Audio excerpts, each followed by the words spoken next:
අපි කලින් පාඩමේදී ඉගෙන ගත්තා A සිට B දක්වා Fe නිශ්චිත අනුකලය කියන්නේ A සිට B දක්වා මේ y සමානයි fx කියන වක්‍රය යට තියෙන වර්ගඵලයට කියලා. ඒ වගේම අපිට ඒ වර්ගඵලය මේ විදිහට ලියන්න පුළුවන් කියලා අපි ඉගෙන ගත්තා. ඒ කියන්නේ දැන් මේ තියෙන්නේ y සමානයි fx කියන වක්‍රය. එතකොට අපි මේ AB කියන ප්‍රාන්තරය තීරු n සංඛ්‍යාවකට බෙදනවා කියලා ගත්තොත් මෙතන ඩෙල්ටා x කියන්නේ මේ එක තීරුවක පළල. මෙතන xi ස්ටාර් කියන්නේ xi ඍණ 1 xi කියන උපප්‍රාන්තරය ඇතුලේ තියෙන ඕනෑම අගයක්. දැන් මෙතන අපි x බිඳුව a සමානයි x බිඳුව කියලා ගත්තොත් x බිඳුව x1 කියන උපප්‍රාන්තරය ඇතුලේ තියෙන ඕනම අගයක් තමයි x1 ස්ටාර් කියන්නේ. ඒ වගේම x1 x2 කියන උපප්‍රාන්තරය ඇතුලේ තියෙන ඕනෑම අගයකට තමයි x2 ස්ටාර් කියන්නේ. ඒ වගේම මේ xi ස්ටාර් කියන අගයන් අපි හඳුන්වනවා නියැදි ලක්ෂ කියලා. දැන් අපි මේ වක්‍රය යට ඇති වර්ගඵලය තීරු n සංඛ්‍යාවකට බෙදනවා කියලා ගත්තොත් මේ එක එක තීරුවේ වර්ගඵලය සන්නිකර්ෂණය කරනවා ආධාරකයේ ඩෙල්ටා x වෙන ඒ වගේම උස fxi ස්ටාර් වෙන ඍජු කෝණාශ්‍ර වලින්. දැන් මෙතන ඩෙල්ටා x වරක් fxi ස්ටාර් වලින් ලැබෙන්නේ තීරුවක වර්ගඵලයේ සන්නිකර්ෂණය කිරීම සඳහා යොදා ගන්න ඍජු කෝණාශ්‍රයේ වර්ගඵලය. එතකොට මේ සිග්මා ලකුණෙන් කියන්නේ මේ සියලුම ඍජු කෝණාශ්‍රවල වර්ගඵලවල එකතුව.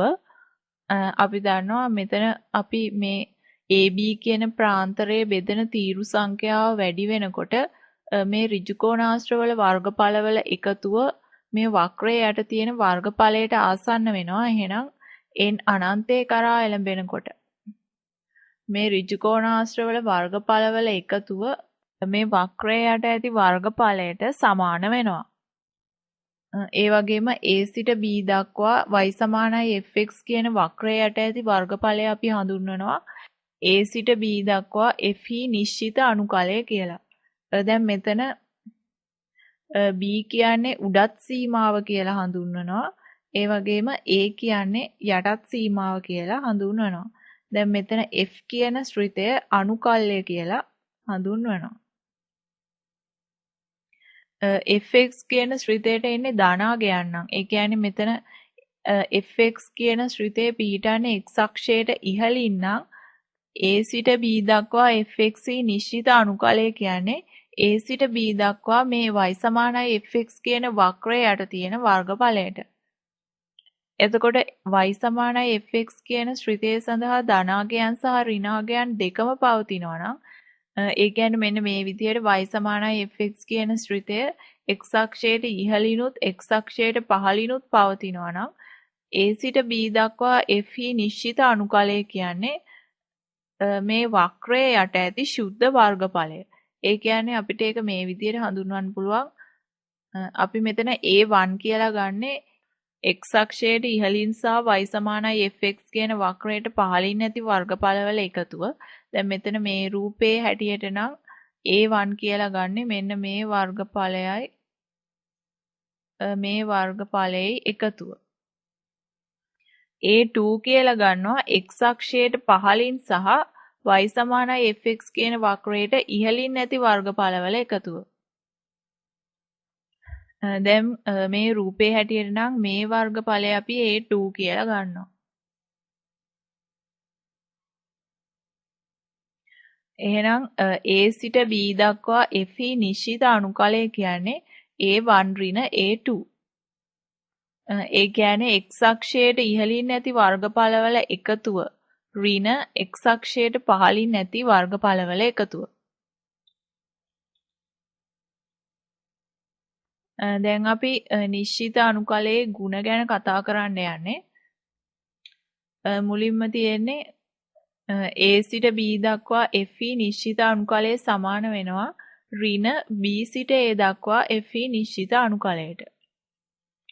දෙවැනි එක තමයි A සිට A දක්වා Fe නිශ්චිත අනුකලය 0යි. එතකොට C කියන්නේ ඕනම නියතයක් නම් A සිට B දක්වා C වල නිශ්චිත අනුකලය අපිට ලියන්න පුළුවන් C වරක් B ඍණ A කියලා. දැන් ඊළඟට තියෙන්නේ A සිට B දක්වා Fe නිශ්චිත අණුකලය සමානයි A සිට C දක්වා Fe නිශ්චිත අණුකලය ධන C සිට B දක්වා Fe නිශ්චිත අණුකලය කියලා. දැන් මෙතන C කියන්නේ A සහ B අතර අගයක්.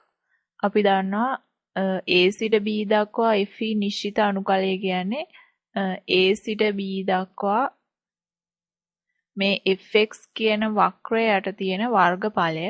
එහෙනම් අපි මේ AB අතර අගයක් ගත්තොත් C කියලා අපිට කියන්න පුළුවන් A සිට C දක්වා y සමානයි fx කියන වක්‍රය යට තියෙන වර්ගඵලයේත් C සිට B දක්වා fx වක්‍රය යට තියෙන වර්ගඵලයේත් එකතුව A සිට B දක්වා fx කියන වක්‍රය යට තියෙන වර්ගඵලයට සමාන වෙනවා කියලා.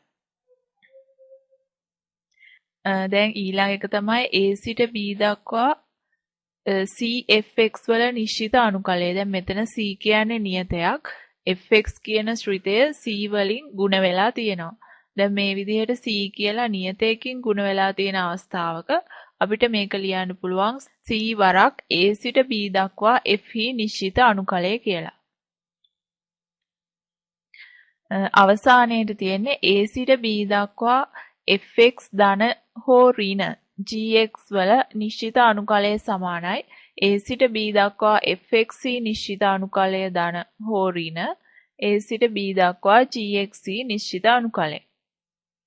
ඒ කියන්නේ මේ විදිහට ශ්‍රිත දෙකක එකතුවක් හෝ අන්තරයක් තිබුණොත් අපිට එම ශ්‍රිතවල වෙන වෙනම නිශ්චිත අණුකලවල එකතුවක් හෝ අන්තරයක් විදිහට ලියන්න පුළුවන්.